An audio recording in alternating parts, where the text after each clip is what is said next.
Welcome to r/entitled people, where we share stories from your lives about people who think the rules don't apply to them and they should get what they want. Thank you friends for subscribing to the channel, and for so many likes. And today we have 3 great stories, so subscribe, hit the like button, and let's begin. The first story, 3 sets of neighbors in the house next door.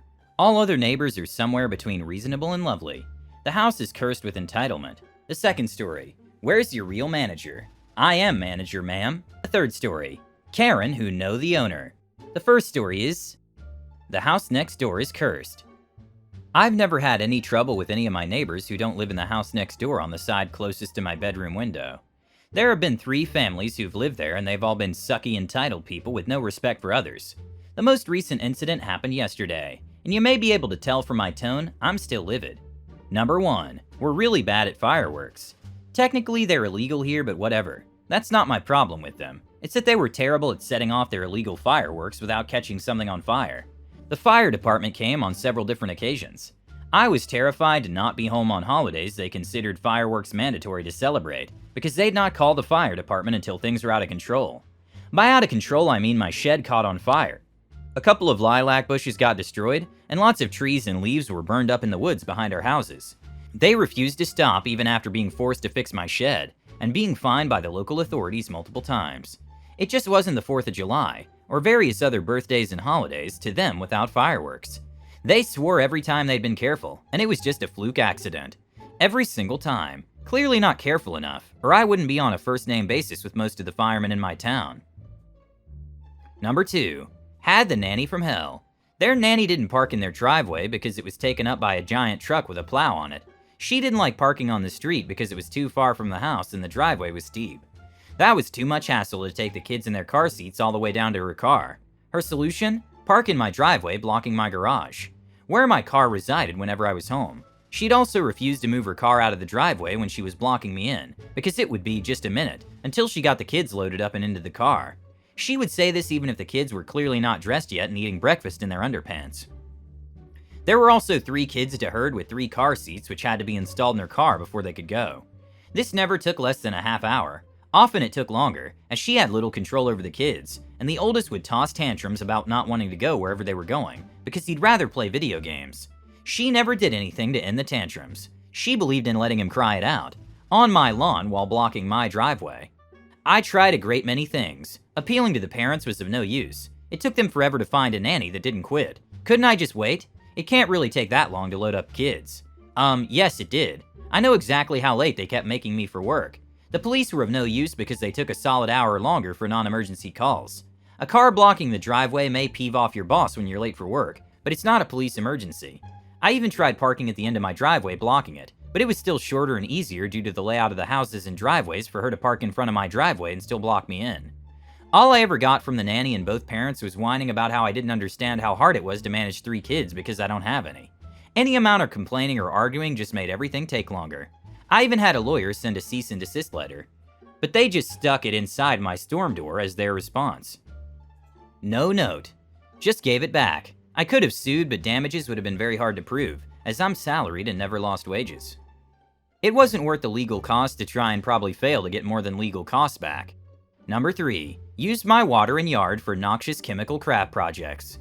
Our third and final set of entitled neighbors moved in about 2 weeks ago.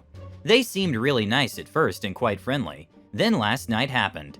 A little context, I have mild asthma. It only gives me trouble if I get a chest cold of some sort, or get near certain environmental things like smoke or noxious chemicals. I probably have 1 attack a year on average, but don't take any meds regularly. Just have a rescue inhaler. So I got home late yesterday afternoon after an exhausting day at work. It's orientation time, so I'm working events all week with 1,000+ confused and excited kids, and the small percentage of attachment disordered parents, who haven't effing left yet, who are more work than all the rest of the students and parents combined. All I want is to stuff some food in my mouth and take a nap. The food part worked out fine.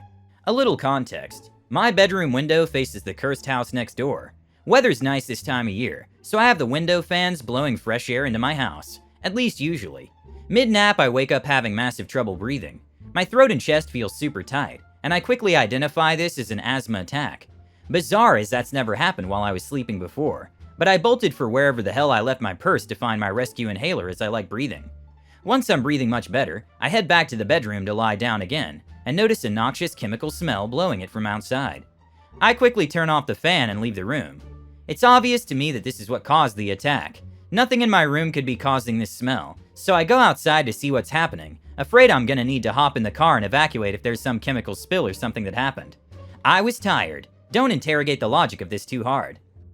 The woman from the cursed house is right under my bedroom window with a portable table, bunch of chunks of wood, photographs, and some epoxy type crap. She's crafting. She's sticking the photos on the chunk of wood and layering them with gobs of epoxy to make whatever the hell that makes. I'm not that sort of crafty to know. She's even using my hose and water. I keep a distance and yell to her basically get off my lawn in nicer language, and try to explain her chemicals are making me sick, and that window right there above her is my bedroom. Also, that's my hose and water. You don't have permission to use them. She apologizes, swears she's almost done, and goes on this long explanation about how her kids don't like the smell so she can't do it by her house. Besides, it's just stinky. It doesn't make you stop breathing. Look at her, she's fine. WTF, lady. I inform her in no uncertain terms she's not welcome to do it on my property either, because the chemicals trigger my asthma. She refuses to believe me because I was talking to her just fine. She says as I'm standing there clutching an inhaler. I try to repeat that no, she can't do this, when she demands to know where she can, because she can't get the chemicals around her kids. Now I should explain we live in a neighborhood where the minimum lot size is a half acre, and most houses have more land. Some significantly more. I point out the size of her lot to her, and she gets all indignant about how she needs access to water. That's not your water, lady, and maybe get a hose. After pointing that out, I demand she move her stuff right then. She refused. It would ruin her art. She actually called pouring epoxy on photos art. Whatever, I don't care about her D-art. I care about my hurting lungs and getting this SH away from my house, so I can air it out and have a prayer of sleeping in my own bed that night. She was very offended I had no concern for her art. It involved pictures of her dead pets. How dare I? We're not interrogating that any further.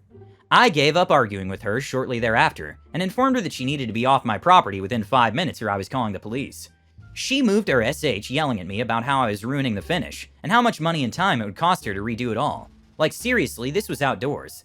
How is that finish not getting leaves and SH in it already? It was windy out, and the area is heavily wooded. Now it's the next day.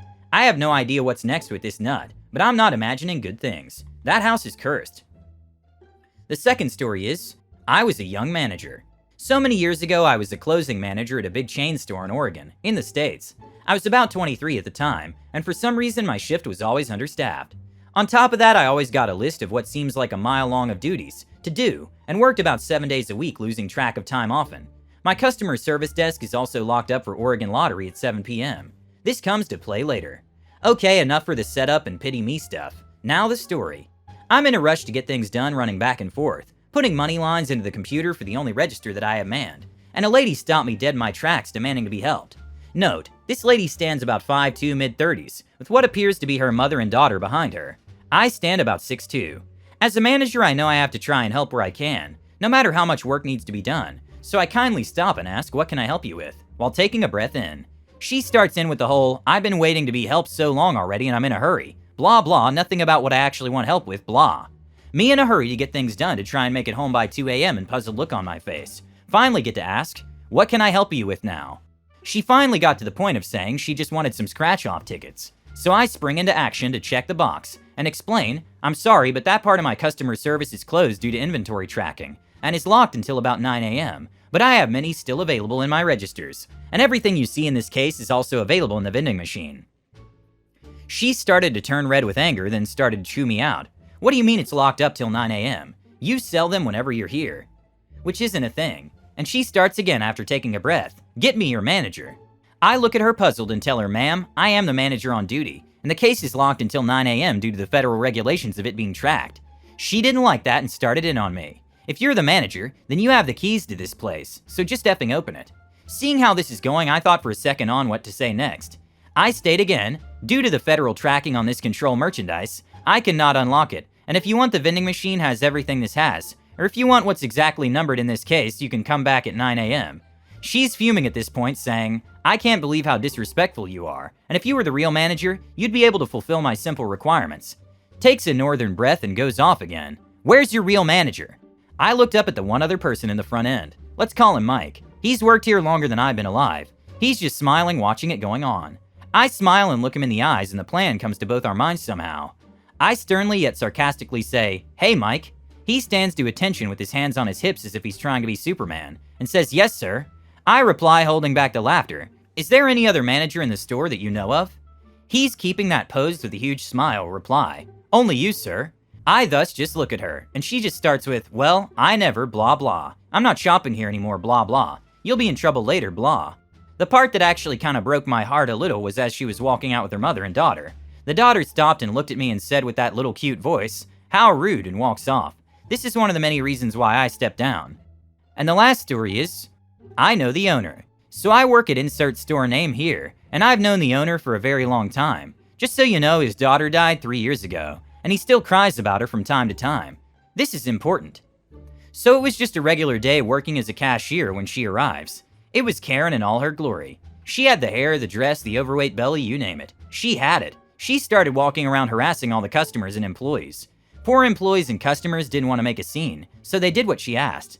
When she came to me, she expected me to do it as well. But I don't take that kind of crap. EK equals entitled Karen. Me equals me. O equals owner. EK, unload my cart and scan for me now. Me, I'm sorry ma'am, but you'll have to unload your own cart, because I get cut off. EK, I told you to unload my cart. What's wrong with you? Me, ma'am, as I was about to tell you to have to do it, because I'm on the other side here, and it will take longer if I do it. EK, are you stupid? I told you to unload my cart, you bleep. Me, no ma'am, I get cut off again. EK, I want to speak to a manager. Oh, you demon, that's Satan sent down and called it human. Don't you know? Me, I am the manager. EK goes red in the face with embarrassment and anger. EK, well I know the owner. Me, how do you know him, ma'am? EK, I'm his daughter.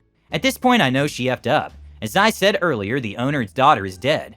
Me, okay, let me go get him for you. EK, now visibly nervous. No, it's fine. Me, I want to see how happy he will hear to be that his daughter that died 3 years ago is back. I've never seen someone's face drop so fast in my life. EK, I quickly get the owner and tell him everything. He said he'll deal with it. Oh, how dare you come into this store? EK, oh, you harass my employees and customers and then you claim to be my daughter? EK, oh, get out now. You're banned from here for life. Get out now. EK quickly gets the point and runs away. I asked the owner if he's okay. He said yes. Thank you for watching. Don't forget to subscribe.